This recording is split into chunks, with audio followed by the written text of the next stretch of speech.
boxing skill, yung straight at saka yung hook, yun lang ang kailangan gawin para ma-close out itong tagumpay para sa Pilipinas. You know, if you win this fight, you win the World Cup. Right. And sabi din ni Edito na throw more combination.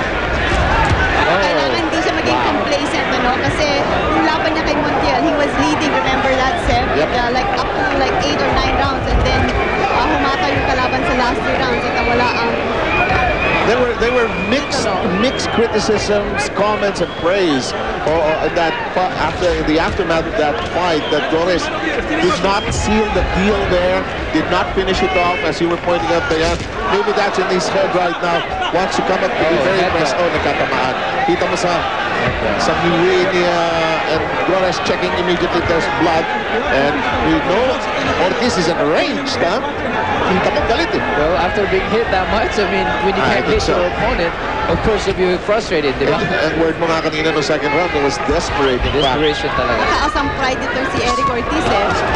He's a cocky guy, a confident guy, at he won his last fight in May 2007 against Jonathan Perez in Miami, won via an 11th round TKO. He also won before that kay Benjamin Garcia sa California rin, unanimous decision. Pero gusto niya talagang makakuha ng title. He is going.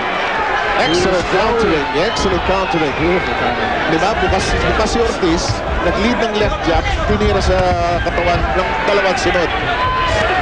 He's fighting beautifully right now. Countering, giving the right distance to hit Ortiz. I agree. It's beautiful, especially that straight.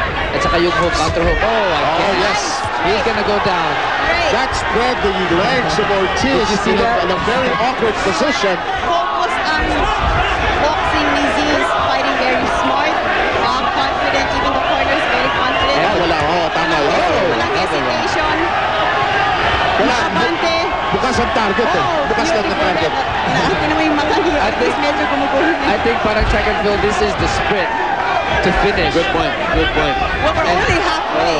Yes. 6 rounds pa lang to. Scheduled for 12, of course. No, dito po yung sprint, meaning that if he wins this fight, panalo ng Team Philippines.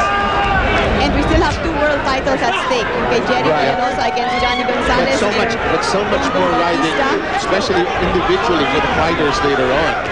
And I mean, they would like to win and to make this a complete shutout and to bring home the titles that are at stake in the next 2 fights. But Stan, you were telling me, Johnny Gonzalez is not exactly an easy opponent for Jerry Peñalosa. Same thing with Daniel Ponce de Leon na napanood natin. Pero may ulo ni Ortiz, ang laki ng bukol. Meron ka, nakita mo. It's so big. Saan? Yes. Oh, another hook. There's a big prize there. Yes. And Ortiz trying to fight back. He is fighting with all heart.